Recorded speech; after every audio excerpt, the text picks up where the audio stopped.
After na matalo ang Lakers dito sa San Antonio Spurs at na-eliminate sila mismo dito sa NBA Cup sa quarterfinals, nakita naman natin na hindi ganun kaganda ang shooting at performance ni Austin Reeves na sobrang araw nakakapanibago dahil sa nagdaang games nila, sobrang ganda ng numbers and performance na ginagawa nito. Tapos sa quarterfinals na to, bigla na nga lang daw bumagsak yan.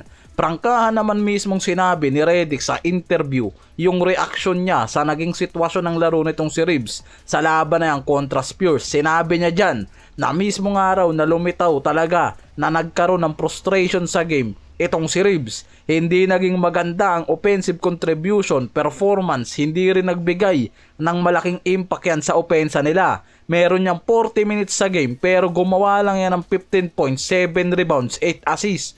At merong 6 for 16 na shooting na sobrang layo ng araw kumpara sa mga numbers na nagawa niya nung nag-uumpisa pa lang ang regular games na to. Pero sinabi rin naman dyan ni Redick na mas marami pang araw magagandang gabi ang nilaro ni Reeves kaysa sa frustrating night na to na nangyari sa kanila. Ang problema kasi kung kailan nga raw pinaka-importanting game, dun pa bumabagsak ang numbers and performance ni Reeves. Tulad dito sa quarterfinals na to ng NBA Cup. Kahit naman kasi last season, isa sa nagiging problema ni Reeves yung bagsak na averaging niya mula regular season pagpasok ng playoffs. Kaya maraming critic post yung mga lumalabas about nga sa inconsistency na performance nito lalo na sa mga importanteng game.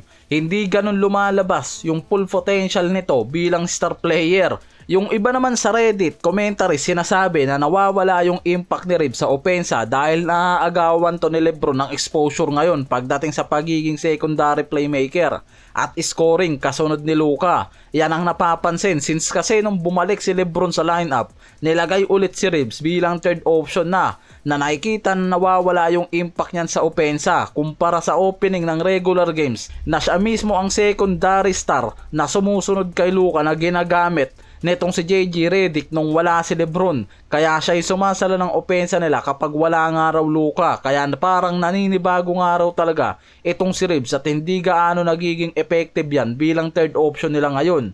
Sinabi rin kasi ni Redick sa post-game interview na paulit-ulit silang na-expose pagdating sa parehong defensive flows sa iba't ibang game na nangyari. At pagkatalo nila mismo, ibig sabihin, malaking parte nga raw talaga sa depensa nila ang nakikitang hindi nakakasabay pagdating sa mga elite team defender ngayon at hindi nagiging maayos ang transition defense nila. Yan yung bagay nga raw talaga na nagiging dahilan kung bakit sila natatalo.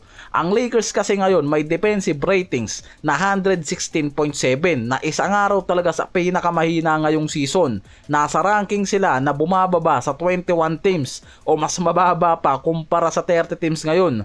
Ang San Antonio Spurs naka-points ng mataas na percentage mula sa 3-point line at field goal.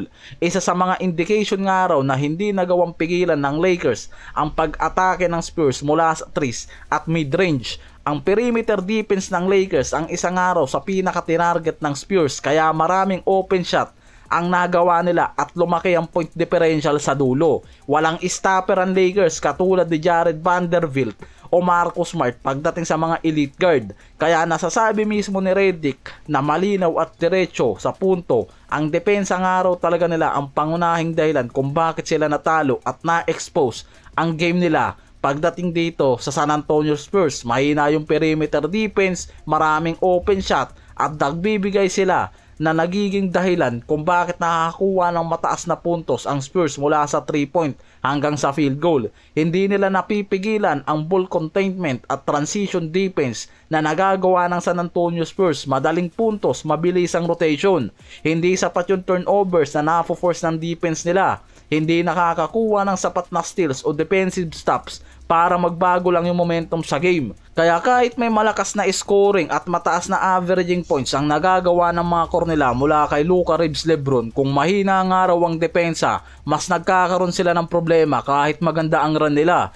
Defensive consistency nga raw yung isa sa dapat pagpukusan ng Lakers. Hindi sapat na minsan lang maganda ang transition defense nila. Kailangan nga raw tuloy-tuloy to hanggang maging effective at maging contender sila. Ang pag-eliminate nila ngayon sa NBA Cup, isang wake-up call na kung hindi magiging maayos agad yung depensa, pwedeng yan mismo yung maging problema nila lalo na kung papasok sila sa playoffs at iba pang mga crucial game.